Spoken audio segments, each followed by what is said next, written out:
All right, so today I am laying tile for a shower. Got my thin set right here. Just going to mix it up with some water. And how I like to get started is to do the walls before the floor. And I've got this little ledger board on here, nice and level all the way on all the walls.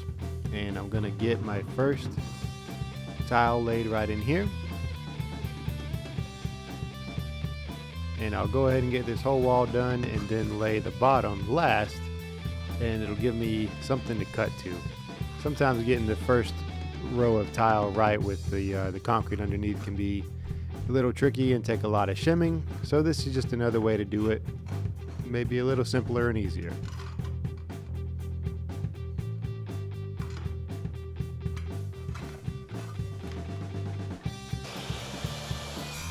I've got a wet saw for doing my cuts with a tiled diamond blade attached.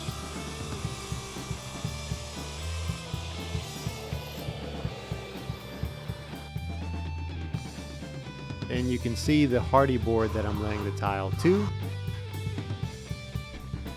And this is the hardy board that is specific for wet areas.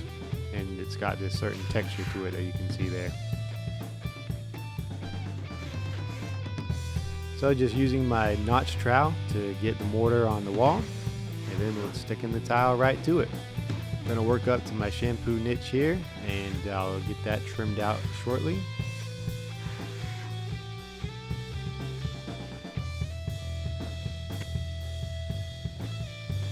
So I'm going to start with the inside here.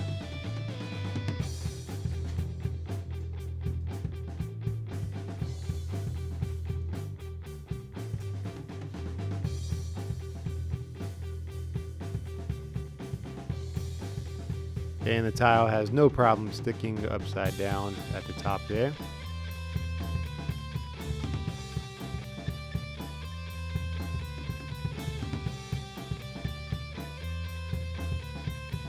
Then once I get those inside pieces, I'm able to take a bullnose piece that I mitered and lay that on the outside.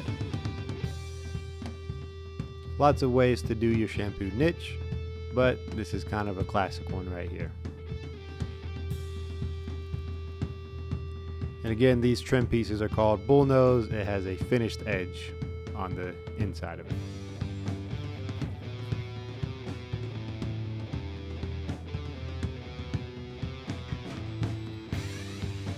Alright, now I can take my ledger board off. This has had plenty of time to dry. And it just gave me an easy way to be able to mark my cuts for the bottom and have everything sitting perfectly right straight from the beginning. Alright, so now I've got this grout.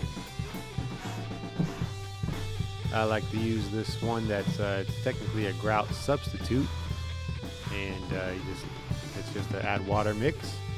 And I've got my paddle here just to smush it in there nice and thoroughly, and then I'll sponge it clean.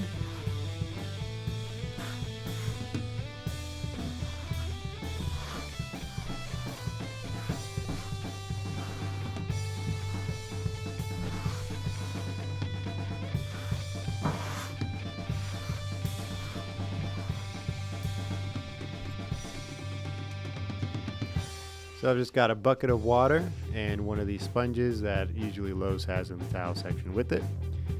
And just gonna go over it one time to get the bulk of it, and then I'll go over it again to get the last bit of the residue. And I did put mortar right there in the corner as well. And I'll go back over top of it with some caulking later. Alright, now I can get my shower floor in.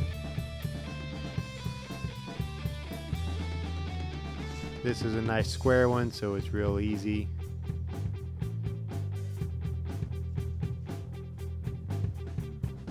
And I'm just going to use my grout float just to make sure it's sitting all good and that it's going right to the drain just like it needs to. So very important that you want to make sure you get this part right so that it drains good. I need a little more in this top corner. I don't want water to sit up there.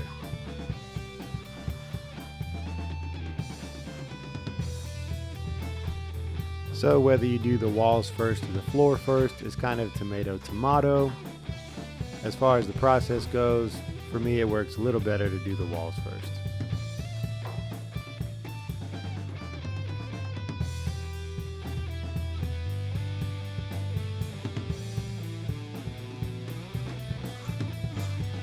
This one's going to fit right up to the drain pretty nice there.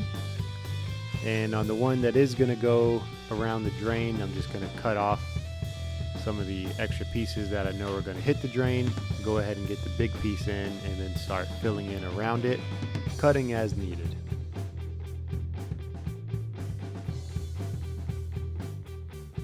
You may have some of those stone tile pieces for your shower floor, which can be a little bit different to lay because of the irregularity of the shapes, but you can just use that to advantage and just pull out any pieces that are going over the drain and just fit it in after.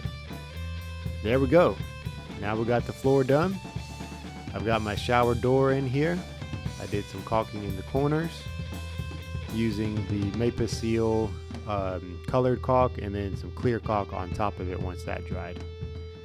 And this one turned out really nice, and hopefully this overview just gave you some good insights, and hope you enjoyed watching the process of getting this shower done. And that's how I do it, and that's how you can do it. Don't forget to subscribe and like to my channel, and be blessed.